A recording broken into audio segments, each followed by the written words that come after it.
Have you ever done that? Oh, dude. So I was watching Iron Chef last night. On Netflix, they have the reboot. And they did this. They put these grapes in this like carbonating canister, and it carbonates the grapes, make them like fizzy grapes on the inside when you bite into it. Is this some like new age It's like spiritual practice? Practice? Some like fancy cooking shit thing. It's You like said this is Gemini Iron Chef? Yeah, Iron Chef. It's on Netflix now. They have a new like reboot. It's pretty lit. When you have time, go on YouTube, look up Iron Chef Japan. Okay. It's the OG Iron Chef. Yeah, I've heard. And it's all subtitles. They're so passionate. And the host of the show, he's like a supervillain. That's kind of a vibe. Look it up. It was primetime era at Food Network. Are we live? We're live. Dinner at Duke's, episode 3. Oh, baby. Here we go. Aidin in the house, one of Jake's buddies. So we got a guest at the Duke's tonight. Let's go.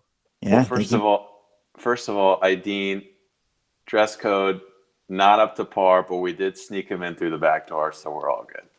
Not even for you, Jake. It's like you showed him the dress code. That's no, I got that. This is a collar. I can get the collar. You want the collar? Yeah, go get a freaking collar. Come back. I'll keep you guys on the audio, but the funny thing is I teach. My company requires me to like wear a collared shirt. Yeah, go get a collared shirt from the car. We'll talk. Why does your shirt count? So for those who are listening, Jake has got like one of those like button ups, but it's not like a full like collar. What do you call these? Like this is a like collar. A polo. You do not need a fold That's for it to be a collar. With a little slit. As far as I'm concerned, buttons equals collar. I think that's false, but we can debate that a little bit if you want. No, that's my hot take for the day, and I will die on that hill. I'm going with the Hawaiian. What is a collar? What is a collar? A collar is an option strategy. Oh no, they think it's Matt's money market. Not yet. Dude, First thing that pops up is Investopedia on my Google. They know me too well. A collar is an option strategy that involves buying a downside put and selling an upside call. Should we smoothly transition into Matt's money market? No way. We got to start with the video. Okay, all right. I'm way too excited. So I don't even know what I'm about to watch. Jake sent me this. Do you want to preface this a little, Jake? I haven't seen it yet. I don't. I want no preface. I just want you to experience the video and tell me what you think. Okay, let's do it. I don't have time to waste on colonizers. She told me to go back to where I came from. You're driving Do you see that? Because we don't drive in Oregon. We're fucking kind and we make space. Okay. And as someone who's from here as well, I'm so tired of people driving like you just did. All right, get on my face. Get on my face. Admit you're fucking wrong and that it's not a race thing. Admit that you're driving. Admit you're right. Admit you have a colonizer mindset. Not about race. Yeah, tell me. Yell It is not about race. Yeah, it is. Problem here. If you want things to change, when you fuck up, so it's on me. do not call the race card. Don't fucking because you do not call the shut up. And don't even get in her face. Do not get in her face. You're taking out Do your not. pain and oppression on me right now. Stay out. Stay out. Stay out of it. We are. It's important. It's fucking important. Give it a moment. If you want anything to change, if you want. Shut up. It's not on me to change. It's on you and your colonizer mindset. So get the fuck out of my face now, you white lady. You white lady! I'm as angry as you I are. get out of my face! Because I'm done with this conversation! Then you'd be walking You away. fucking colonizers! You fucking... It's not on me, it's on you and your people! I'm not taking any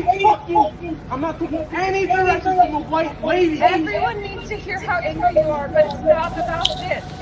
Do we get the gist? It's not about what just happened. No, we're going all the way. We're making everyone deal with it. Okay. I don't get it yet. You got in my space. Get out! You're breathing my air! You fucking colonizer! That's funny. Get out of my face! Drive away. And don't give me those white tears and a fake white guilt and a fake condescending Right. look. There's You don't know the nothing- pain of my people. So get out! Oh God. Get out! I'm going to stand here with you until you walk away. Because what you did was wrong, and then you made it about race. And that's fucked up. And She told me to get back to where I came from. Where Where am I from? I'm from Warm Springs, Red. where she and her white colonizer mindset come in. Oh, I don't say. Wow. All right, gents, I'm gonna start this off. I think he has her. I think he's over the top. He has her. If she did say go back to where you came from, she started it like that. He sounds like he was the bad driver, though. I'll say that. So maybe a little bit of info from what I know. That is an organ. That is an organ conflict. There was talk. Organ conflict. There was talk on the. If you look at the comments below the video, some people thought it was fake. So That's what I heard. So I want you to, speak to that, whether it's fake or real. That's number one. Number two, there's a second part of that video where the lady goes back to her car, and it's one of these picturesque, like 40 different stickers, like peace, love, and happiness, like one of those cars. Okay. Where like she definitely goes hiking and does all that kind of stuff. But then also, if you caught that at the end, she clarified. She said, "No, I told you to go back to your car." I did catch that, Okay, and I agree with Matt. If she had said that originally, like go back to where you came from, well, that she makes it about race at that point. But if she didn't say that and he misconstrued something to be that, then this dude is just completely like talking out of nowhere. Like, why do you have to go and bring like race into it? Do you think it's real? It's just a trump card. That's why. It is, but I mean, it's kind of unfair if no one else is talking about it. Like, she's clearly getting on him about traffic, not. Yeah, but when you're in like an emotional fight with your family, you know all the tricks in the book. You know every way everyone can argue, right? You've argued with your mom and dad a lot. You've argued with your sister a lot. He's like, oh, she might have me, and oh, but she just said go back to your car. I'm gonna play with this. I'm gonna, your sister's done that. Your brother's done that to you before. That's what you do in an argument. That's the dub. And he just tried to slide in the dub that way. I don't know. We don't know what she said, but I think regardless, it's one of the greatest arguments I've ever seen captured on camera. I think that girl is clearly so far left, like classic Oregon, like would never in a million years tell someone to go back to where they came from. And even her, and even for her to get yelled at in that way and be accused of being racist, I think is just so poetic to me. I don't know I don't know if it's real. I just thought it made me feel some type of way. I think it is real. I'm gonna answer that question, then I forget your second question. What was that, Jake? No, it's just the fact that she, out of all people, with that, it would help if you saw that second part of the video where, like, I swear her car is just like a liberal mobile. It's like, peace, love, and happiness, like to the nth degree. And for her to receive that kind of treatment, I think it's very poetic. No one's safe. Anyone can get canceled. Is she canceled though? I don't know what she is. I really don't know what to make of the video. I just know I hope the video is fake. I hope it's fake, but it's probably real. Like, if I had to place a bet, it's real. Because people have these sort of exaggerated responses these days. Everyone is just becoming more and more polarized. And, that guy has some, like, validity to his feelings, but does he have the right to accuse her of being, like, all of those things? Absolutely not. Like, it's just so unhinged. He's like, go, like, you're breathing my air, you colonizer. Like, bro, for all we know, he was probably almost laughing at that point. No, he had to have been. You think he's serious? That's what I'm saying. It's like in the full send mode. If that video is real, he's 100% serious. That is just pure rage, and like he's not even thinking of the vomit that he's spewing. Here's what came to my mind, Jake, and I don't know if we want to go there, but to me, this is nothing compared to when that one white woman came to our diversity class at USC that we had to take in the fall. I don't know if I remember this. With the movie producer, you might have ditched class that day. Were you? He's just asleep. Take that class? I don't know. So I had to take that class. The diversity class is like one unit on Fridays. Everyone was mad because it was on Fridays. No, I don't think I had to. So Aidin, I met Matt in journalism school, and we were technically in two different programs. Okay. So that might have been a class for you, Matt, and not for me. Okay. But we were adjacent. What happened? The simplest way I can put it is this woman came. I honestly don't know what she came to talk about, but it ended up being the biggest. And you might be able to speak to this because you're Jewish, Jake. But it was the biggest, like, I'm a rich white Jewish girl guilt thing that I've ever seen in my life. And all the black girls were sitting in the front, like, with like their legs crossed, and like, and she was like crying, and like it totally derailed Patricia, or what is her name? Kelly EO or whatever her name. If you remember her, she is a character in our program. She was getting involved in the fray, and it was just a mess. She was like basically trying to apologize for everything and be like as woke as possible. It was like I was watching like a performance. Wow. Was she trying to say, like, as a Jewish person, she knows how it feels? Yeah, and then the black girls weren't like buying it, and then it derailed. Here's what I'll say about that. You know, I am Jewish. I don't think. I mean, so there's a couple ways you can go with this. There are people who think anti-Semitism is alive and well in America. I don't agree with that. But even if we were to say that there are people who hate Jews in America, not that many people care. And the reason for that is Jews are white and they make money. And the same can't be said about black people, unfortunately. And of course, we want that to change. You know, everyone should be able to prosper to the fullest extent. But Jews are thriving, you know, even to the point where people say they own the banks, you know? Right. So like the Rothschilds conspiracy. For me as a Jew to That's be like, nuts. oh, I know how you feel. You know, I've been there. I mean, what could be more tone deaf than that? Right. And I think it just completely went off the rails because she was talking about somehow it was some sort of argument that completely derailed because she didn't acknowledge the money and power aspect of it. She just wanted to talk about the like the prejudice or the like one bad experience where you got called a name.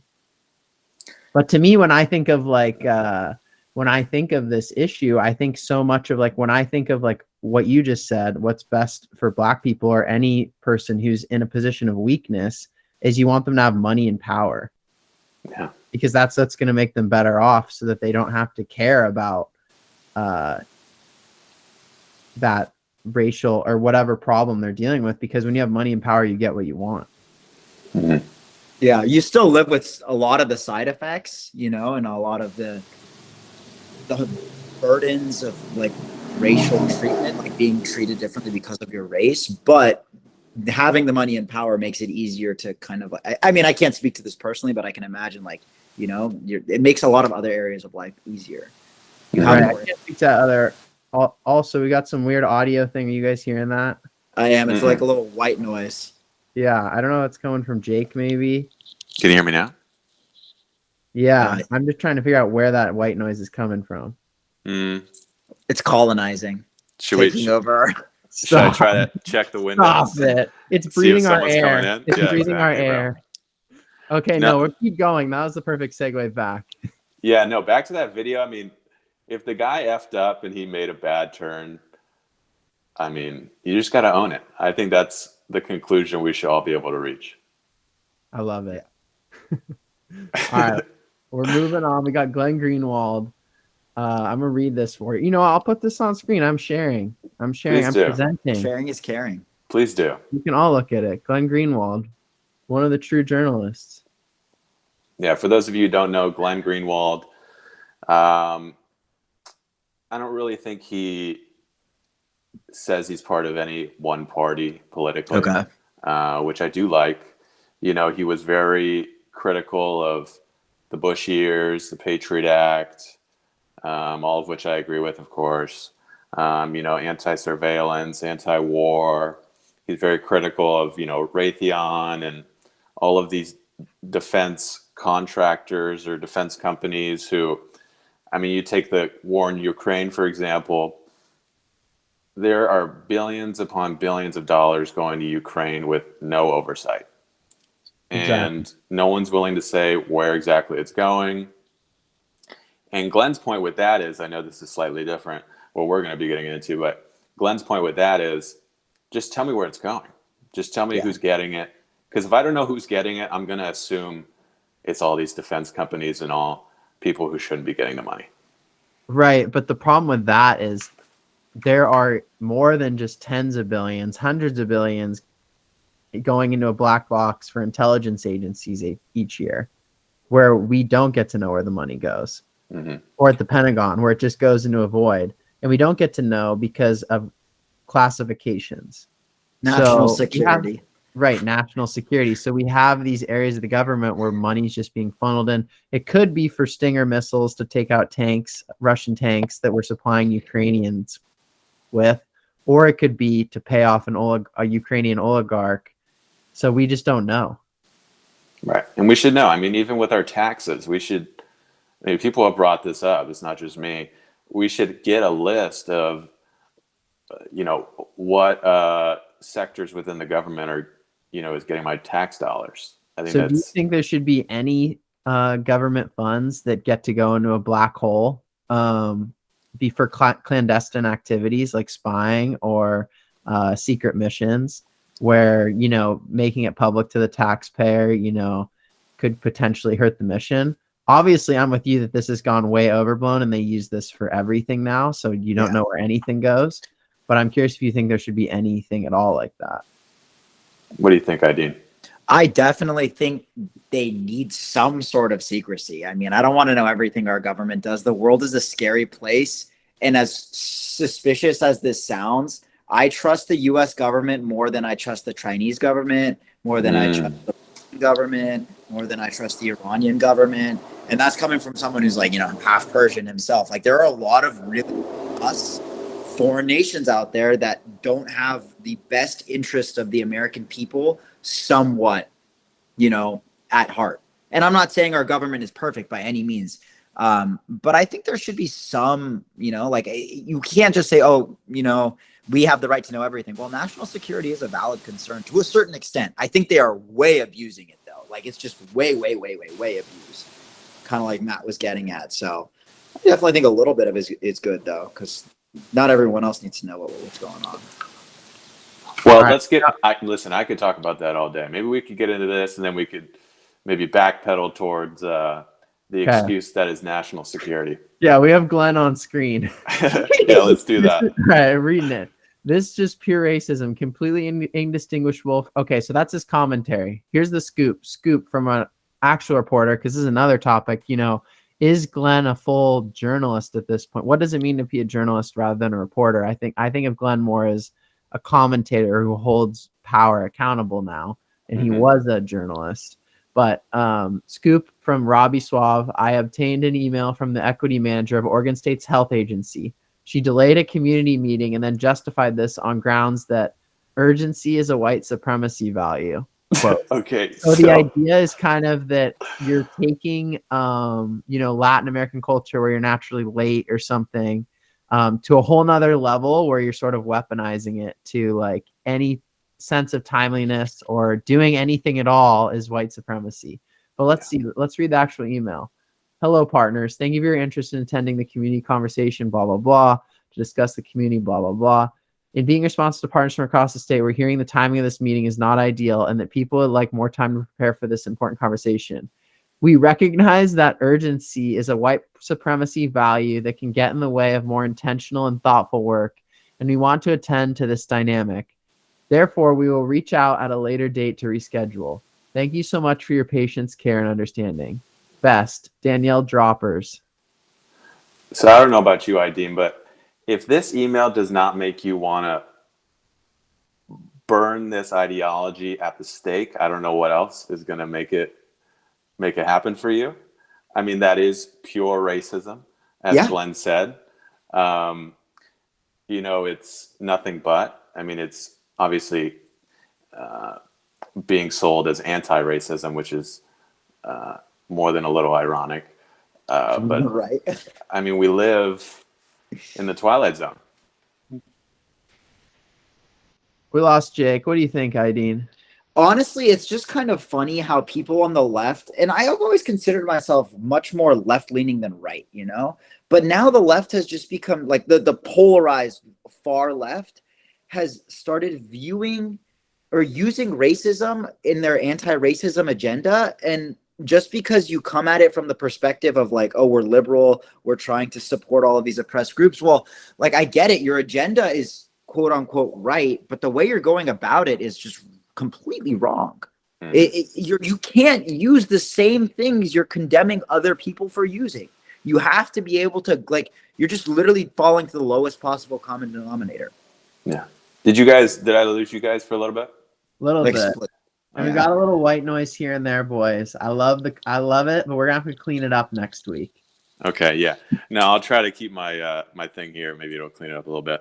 I was just saying that I think we're in the twilight zone. Yeah. This is nothing but racism. I mean, I remember a similar story at, I think it was Michigan, University in Michigan. They were either had plans to open, or they did successfully open a cafe that was only for Black people on campus. Wow. And I mean, again, that's segregation, but it's being sold as anti-racism. Non-white people, they need a space. It's just a way to spin segregation. But I find it interesting that not a lot of people think about it that way. Yeah. I'm just thinking about the psychology of this lady. Like, I just picture some like somewhat obese, like nutty, like middle-aged woman who just, what is the psychology of someone who says something like this? That's a great question. Also, this took place in Oregon. This Danielle Droppers is white for sure, right? Oh, I'm gonna Google her right now. Yeah, please. She's got to be white. I mean, Danielle Droppers. We got 2 straight Oregon connects here. First 2 stories of the day. It's wacky out there. Okay. All right. I found a LinkedIn. Can't tell what she is. She looks pretty white. I think she's Latina, maybe? I don't know. It's really hard maybe to tell. mixed. Ethnically ambiguous. Ethnically ambiguous, just like all of Portland. You don't know what people identify as out in Portland. I mean, like, it's just... Go ahead. It's so frustrating because like people are trying, like we're on the same agenda. Like no one Jake, are you wants holding racism. something with your other hand, man? Huh? Wiggling something down there. No, I don't think so. Are you hearing a bunch of crazy stuff? You're like, yeah. But anyways, maybe just let it loose, hands free. It'll probably be better. All right. All right. Sorry, Dean. Oh, no, you're good. I was just saying, like, most rational people in this country are like for that same agenda. You know, we want to stop racism. We want to make sure people feel comfortable, but you just have to go about it in a way that's not like completely asinine and backwards. Like you're just turning people off to the idea and honestly shooting yourself in the foot. Like that's all it's doing is further dividing people. Yeah, I don't know. I'm so jaded. I've seen so much of this for so many years. I'm like, I'm not surprised at all. Oh, yeah. Like, Jake, are you surprised? No, it's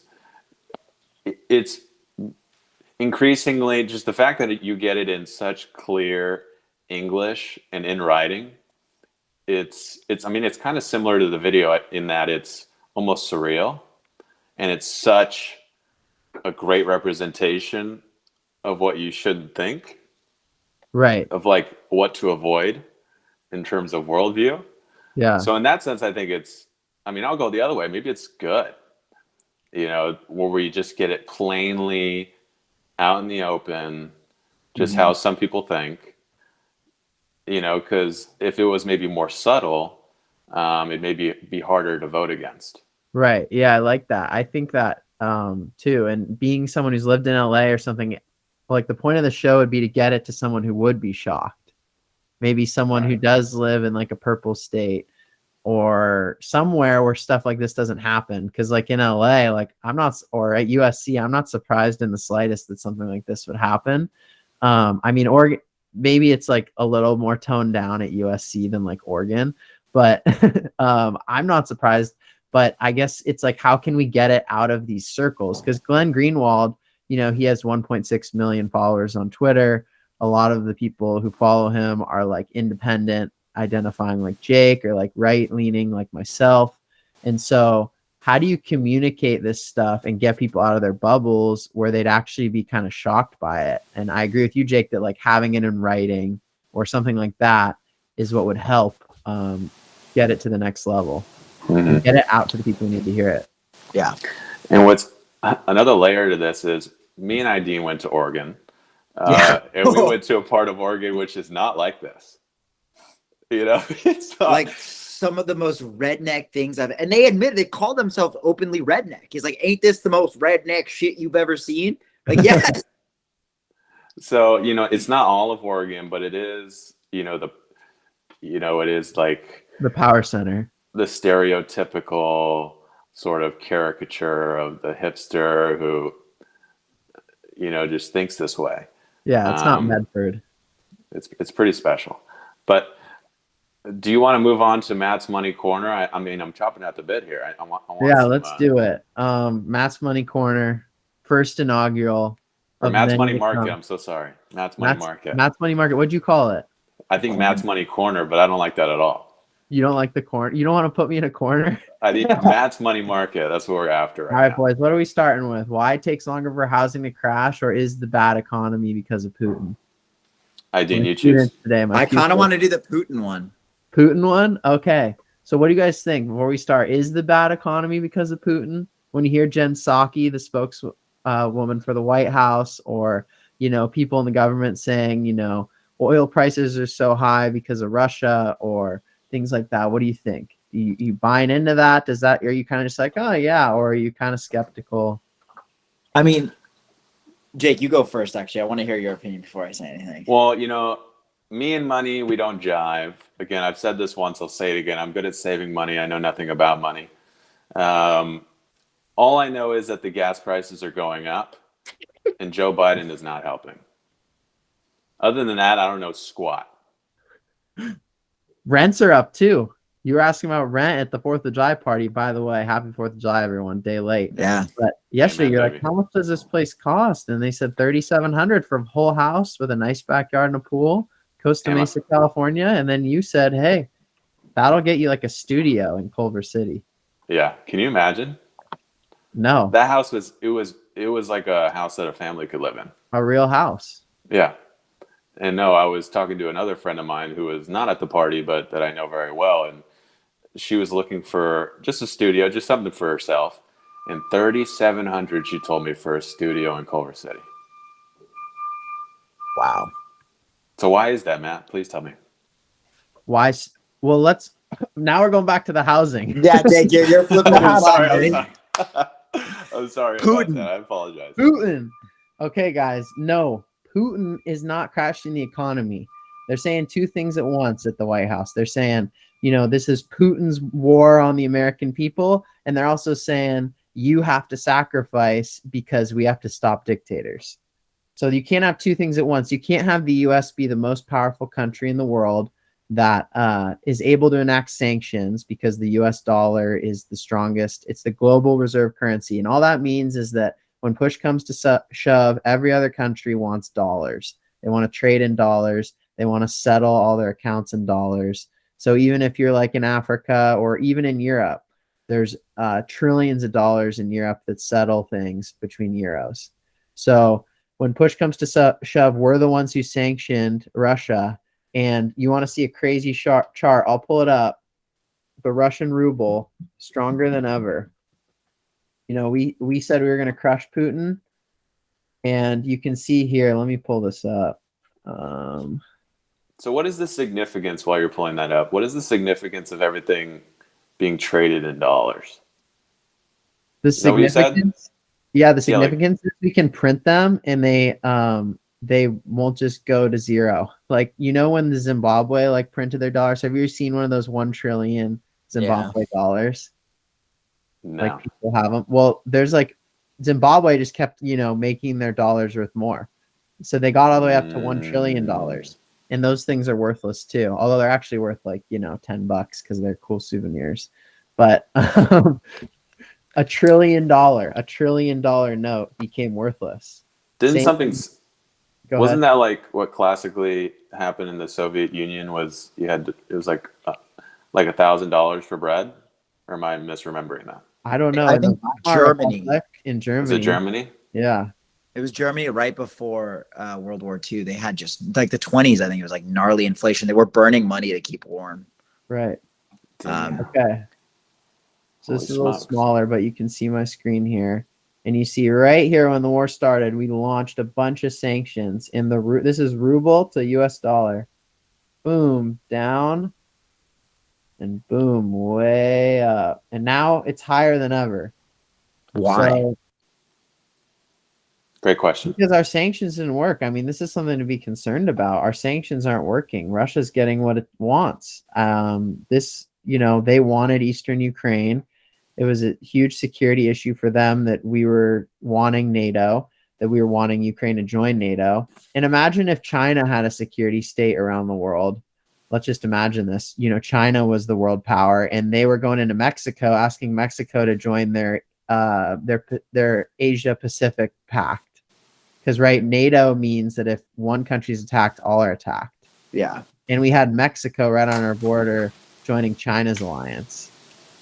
Dude, China scares the nuts out of me. Their government, the CCP, is nuts. They are completely nuts. And Elaborate on that. A that. red line for us. But anyways, Russia said no way.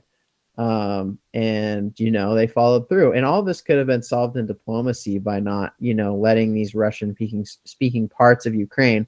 At the same time, Ukraine has sovereignty. They had their borders. They didn't want to just give those things over. And when push comes to shove, there's a war over it. And Russia's getting what they want. I showed you the chart, and the Russian ruble tanked because all the Western economies sanctioned it. But if Russia's sufficient enough and strong enough of an energy producer, they're a huge producer of natural gas, and they can hold gas from Europe and us, they can end up punishing us in reverse, and then their currency could rebound like that. But to answer your question, the real answer is this is all like tiny peanuts compared to the trillions of dollars that were printed during COVID. Oh yeah, that's what I was gonna say before. The amount of money we produced was just crazy, wasn't it?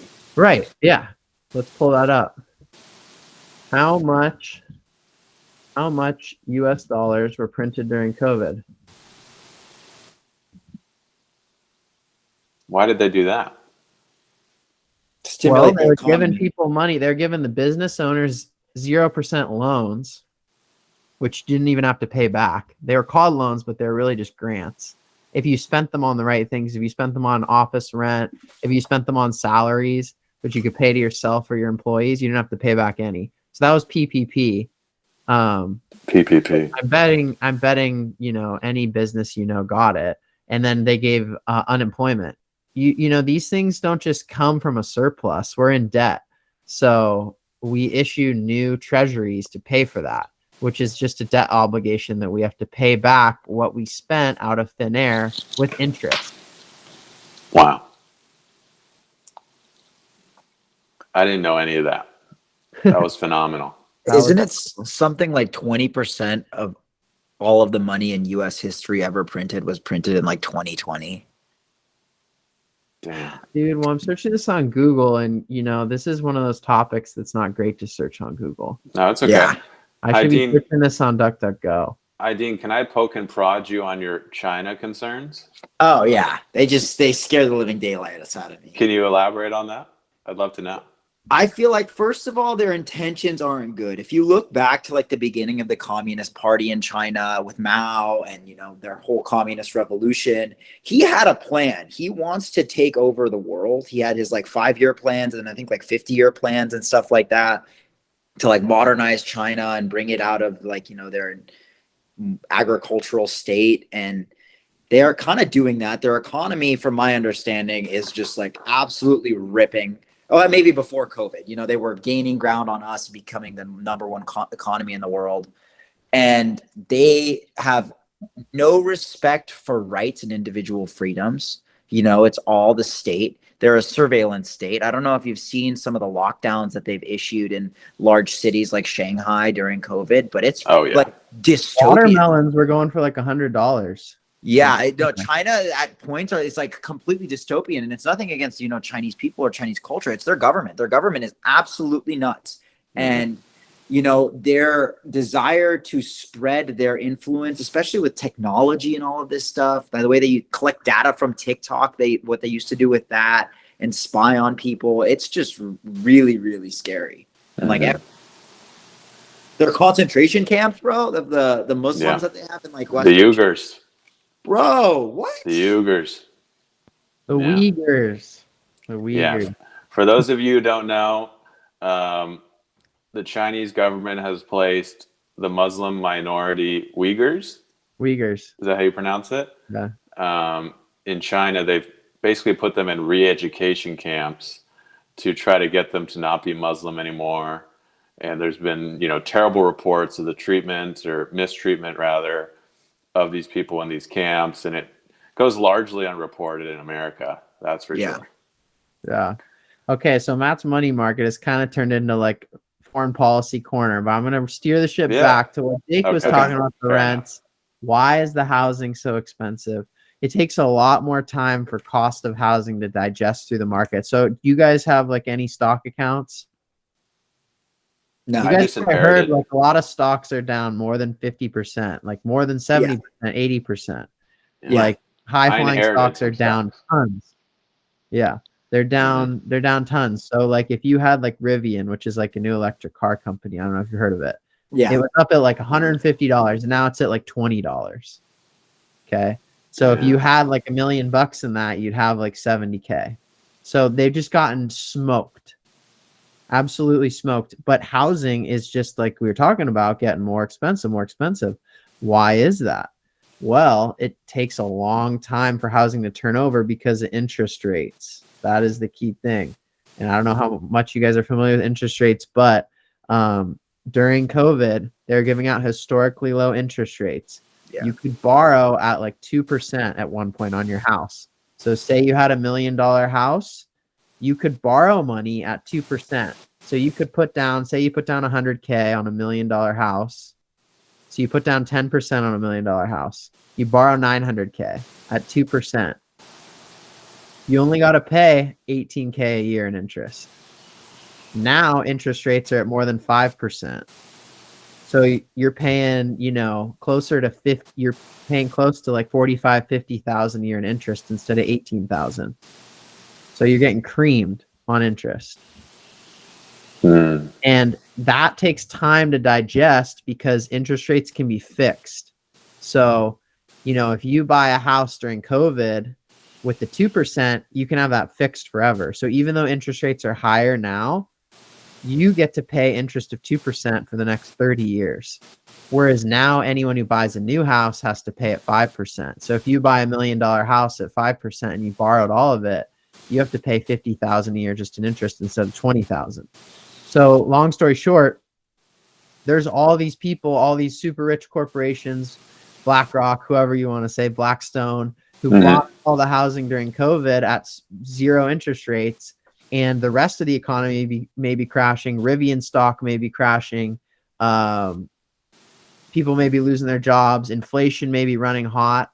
But the U.S. government and the Federal Reserve are backstopping these, essentially subsidizing the wealthy to have these fixed low interest, basically 0% borrow money for free and charge others off. Does that kind of make sense?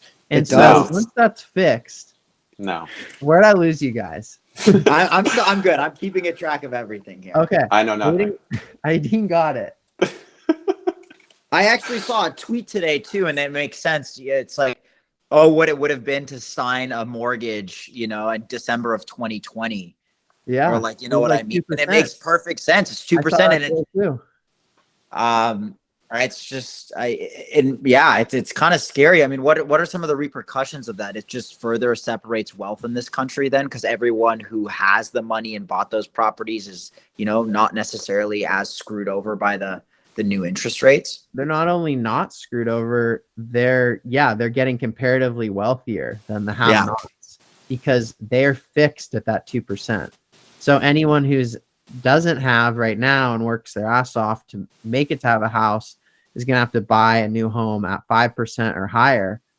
while the haves were able to scoop up all the, not just the haves, there was, all classes of people were able to scoop up real estate with those low interest rates, but the majority are always going to be the sophisticated, and they're the ones who are able to benefit the most from those interest rates. And because our government and our society offers interest rates that are fixed at 2%, you're gonna get them to enjoy that benefit for 30 years. Mortgages last 30 years in real estate. Yeah. So they're gonna be able to rent out with that spread of only 2%, paying 2% interest on their borrowed money, and they're just, they're going to be doing better than anyone who didn't have that opportunity. And so that's why it's going to be so hard for real estate to come down, unlike stocks. And it's going to take time, as it's going to take a long time for more supply to come on the market and for that supply to not be as desirable because of higher interest rates. Matt, when you edit this in post, you should just do a time lapse of my face and just me just kind of sitting there while you're just really giving me the greatest information I could ask for. Getting learnt. Actually, do you mind if we sort of backtrack to something, and maybe we could conclude with this, unless you guys had some. Oh, well, Aidin actually had 2 topics. Yeah, and I have an important topic too. I'm not letting it skip. Okay, so please go ahead. Droughts. Oh, This is my thing. I'm not sure droughts are real, guys. Okay. Where does this notion come from? Let me hear you out. So as the human experiment progresses, right? We have desalination plants. We have innovation. We have electric cars. We have government programs in China and the US where they're controlling the weather. They're controlling the weather out in Alaska. They can make it rain. Yeah, I've heard about this. Like Saudi Arabia does it. But they can do this. They can seed with clouds. China did it for the Olympics. Now, more than ever, it is a full court press on climate change, problems, droughts. Now, I will admit, we are technically in a drought in California, but based on the level of human innovation we have, I don't think it's real. And by the way, remember like first grade when we would draw the like conservation of water cycle? The water, it goes in the river. It goes, you drink it or you dump it out in the grass, it evaporates. It's like matter. It cannot be created or destroyed. Then you have condensation and it comes down. The water, it doesn't disappear. You might have lakes that aren't as filled up, but you have an ocean. You have desalination plants. So maybe our lakes are lower than ever. I saw a story that like a Civil War boat's coming out of Lake Mead or something. It's popping out like halfway, and it used to be like 180 feet underwater. So there's less water in the lake, but I don't think humans should be concerned about droughts with the level of technology we have. And I see signs all over Southern California about not watering your lawn or something. And I don't believe it, not one bit. Aidin, scientist extraordinaire, please sound off. I mean, the one thing that I think makes droughts are a natural part of any sort of climate, right? They happen. What climate is never 100% stable. I think because of like our current, you see weather becoming more extreme because of like climate change, and you can always argue how much of that is man-made versus natural. I think it's probably a combination of both. Humans do have some sort of impact on the climate. And with those changes in climate, you see more propensity for more extreme weather. Like look at the hurricanes and the East Coast, the Southeast over there, how they keep getting bigger and stronger consistently. Category 5, extreme damage. So in California, what's our converse? Oh, we might be seeing more droughts. You made a really interesting point though, Matt, talking about like, why doesn't the government like step in and do something and seed more rain? I don't know if that's like a weird conspiracy that they're trying to keep like shit down bad for everyone. So it's like, that could be very well be true. Again, I don't 100% trust the US government, but I mean, I don't know why they're not doing more stuff to like actively attack this from like a scientific perspective. I think desalination might not be as super energy efficient if I understand it correctly, but I mean, we can keep innovating. That's the one thing that's going to save human beings is our innovation and our ability to use our brains. That's why we evolved into the society and the creatures that we are today. I mean, I don't know why they're not doing more stuff to like actively attack this from like a scientific perspective. I think desalination might not be as super energy efficient if I understand it correctly, but I mean, we can keep innovating. That's the one thing that's going to save human beings is our innovation and our ability to use our brains. That's why we evolved into the society and the creatures that we are today. Amen. And if there's anything that my rant was meant to say, is that we are not victims. We're here because of human innovating spirit. And so this idea that the environment happens to us is crazy because we're already impacting the environment and creating climate change. I agree with you, Aidin. We are creating climate change. So if it's something that's happening to us, then we should go live in huts like it is happening to us, but it's not. We're a force of nature. And that term, that slogan, that saying came because we are, and we can do something. Maybe desalination plants are too energy intensive, but human innovation, we can do it. And so I don't care how low that lake goes, Jake. I don't care how low that lake goes. We can make some more water. It's still here. It didn't get shipped out into outer space. Where'd the water go? Let's find it. Amen, brother. That was actually a beautiful segment. And I'm so glad that you brought that up. Just remember your coloring pages in like first grade. Conservation of water cycle. There's water and we can find it. We can treat it. It's there. It didn't go somewhere. It's somewhere on this planet. It is not in outer space. It didn't fly off in a container. Definitely. Dean, I think you had a couple of topics to send us home. Is that correct? Yeah, there was two things. The last one, the astrology one, just being more of a humorous point than anything else. Because I don't get it. Like, I don't get it. Because some people are so vehemently like with it. But I want to start with the gun control stuff because it's just like how I get like very passionate about this sort of thing. Like, how the fuck have we not like figured out a solution for this? Like, it just keeps getting worse and worse and worse, and no one can seem to agree. I'm like, people just keep dying. Like, there was 19 kids in that. Like, look at this. Like, there was that New York one is new. Okay. Like, look at the Illinois Highland Park. 7 people killed, 30 people were injured. I just remember like all of these things, and it low-key like terrifies me if I think about it. So I try not to think about it all the time. But like, I just want to get your perspective. Why do you think people are so unwilling to compromise on this issue? What do you think, Matt?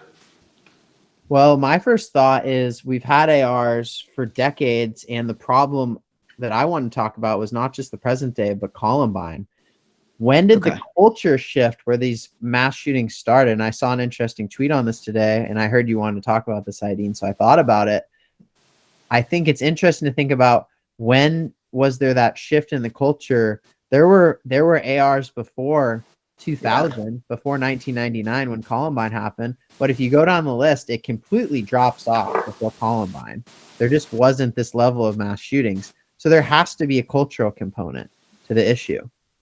Interesting. And I think when you get, people who don't want to give up their guns, they're going to latch on to that.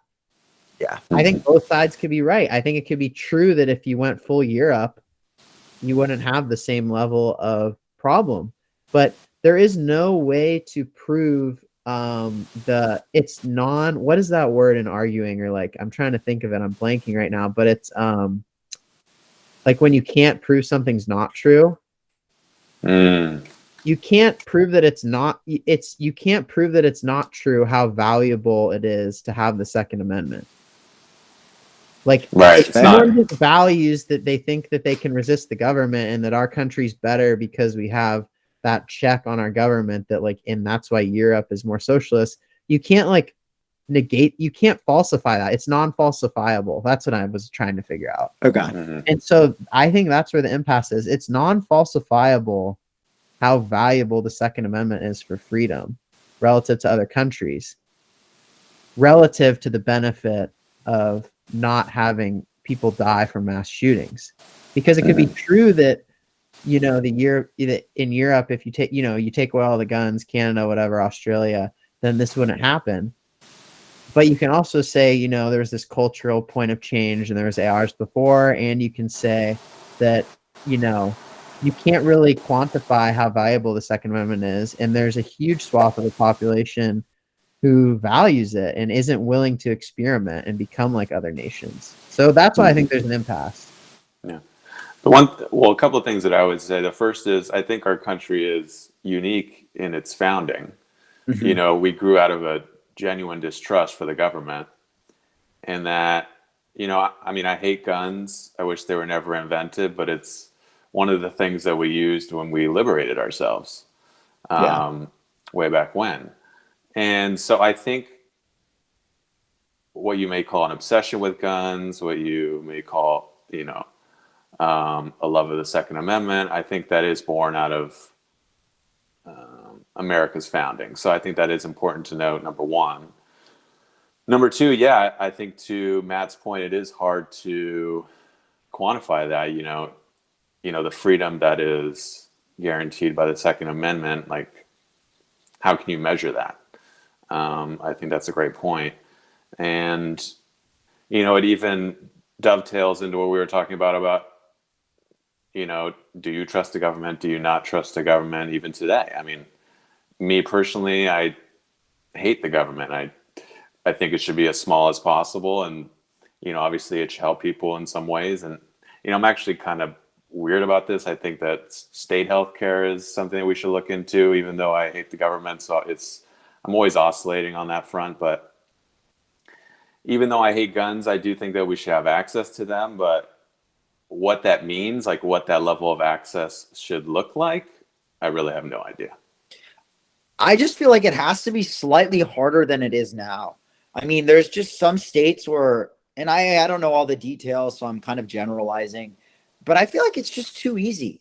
Like, it's just a little too easy. Like, there needs to be some sort of responsibility with gun ownership. I totally support people who want to use guns for whatever reason they want to, as long as they're responsible. I think ARs are a little bit overkill? Yes, but that's coming from someone who's shot a gun twice. I don't necessarily get the entire perspective of it.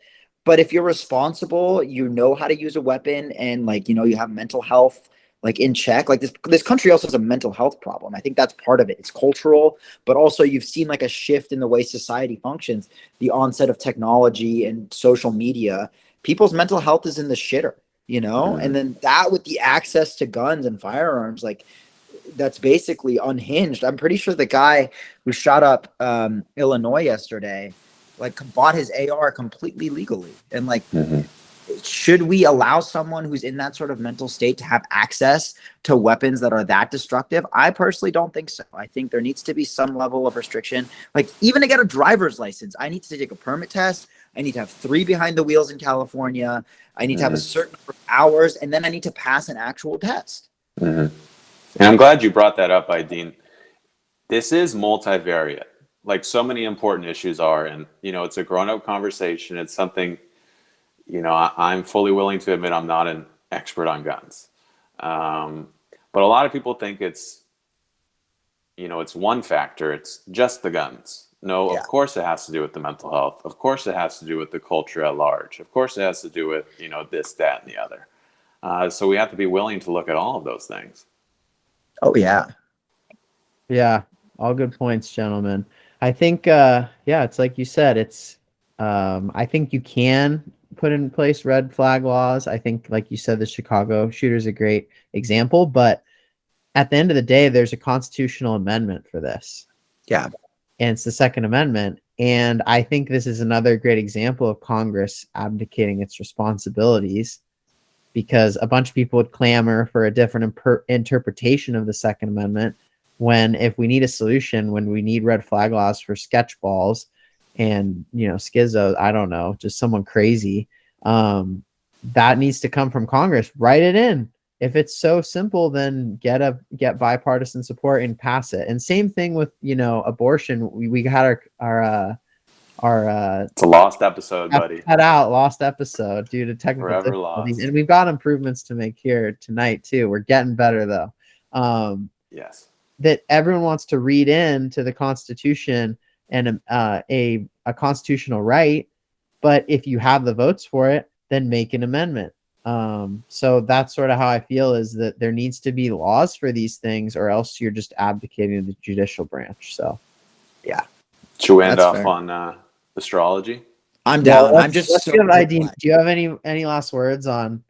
No, I think we hit everything. The gun topic is so vast. You can hit it from so many different angles. It's just interesting, to always hear different perspectives. I think everyone, when we discuss things that are extremely, divisive, like guns and even abortion can be, it's really important just to listen to other people, hear their perspective. Don't jump to any conclusions, and have adult conversations about these things, because that's the only way that, I don't know. That's the Be only a way we can grown-up. act. Yeah, be a grown up. Get over yourself. Don't call people colonizers when they're telling you how to drive better, you idiot. Okay. Dude, we're Astrology. spitting. We're spitting, baby. Astrology. Like, I just don't understand how people, and I respect cultural differences. I try my best to, but like, I don't get it. How you can think that the way the stars align and some sort of like impacts your day-to-day life whatsoever. Aidin, do you know what your What's your birthday, Aidin? I'm August 20th. I am a Leo. That is all I know. Sometimes people ask me, what's your rising? What's your like moon sign? I don't know. Wait, So I'm you gonna know- read you some characteristics. Yeah. Oh Do it. shoot. Okay, you go, Jake. I clicked. No, I was just going to say Leos are known for not believing in astrological signs. Oh, there we go. You might as well. So, Are they really? I mean, that's what I heard. Read the signs. Read Hey, what you roll saw out the online. red carpet because Leo has arrived. Leo is represented by the lion, and these spirited fire signs are the kings and queens of the celestial jungle. Such flowery language. They're delighted to embrace their royal status. Vivacious, theatrical, and passionate. Are those okay? Here we go. Now they're actually making some claims. Would you identify as vivacious, theatrical, and passionate?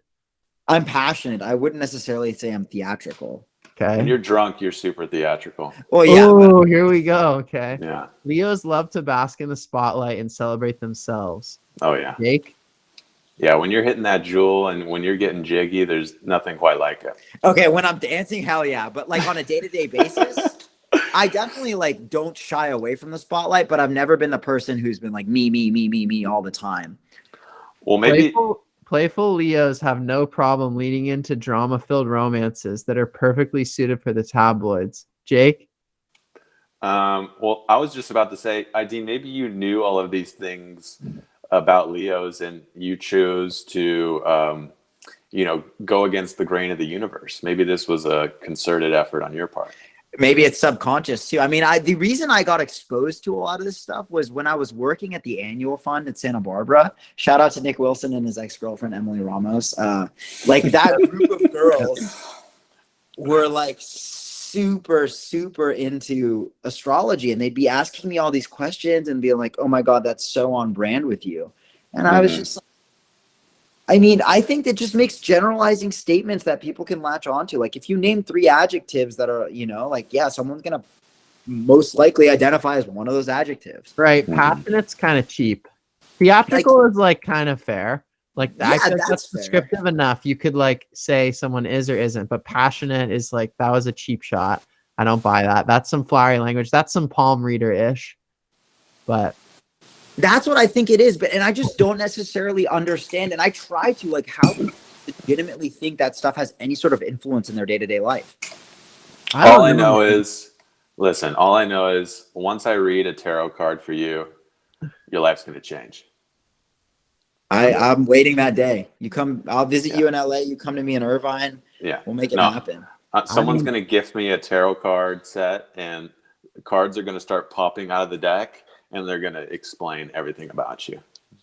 I got to tell you, I take the other side of this. I'm not those Santa Barbara girls, but I think there is a statistical significance beyond a random sample to astrology. Wow. What's your reasoning or, thought process? I think if you like took people, I think there's a lot of flowery language in the descriptions. There's a lot of like passionate, but they're still theatrical. I think you could peg people beyond random chance better than, so if there's like how many signs are there, like 12 or something? 12, I think. Okay.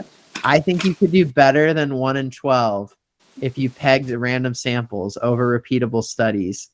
Like your Santa Barbara girl could do better than 1 in 12, better than random chance at like pegging people's astrological signs without knowing. That's fair. Here's my thing. And by the way, fun fact, do you know what astrology comes from? All the way back with the Babylonians. The Kabbalah, I thought. Kabbalah? Maybe you know better, true? Jake. That might be the tarot. It's ancient. It goes way back, like astrology. I mean, that doesn't mean much. They believe stuff that isn't true back then too. But Totally. it's interesting that it's not just like some girl in yoga pants in Bali came up with it 20 years ago. No, totally. Here's I have an old Persian uncle who's like very, like Persian, and he's super into astrology. He always asks me all these questions. The one thing is like, okay, yes, maybe if you took like, you did your samples, right? There is statistical significance. What is the mechanism? Like, what causes that? I'm a man of science. I'm always like trying to figure out like what drives these things.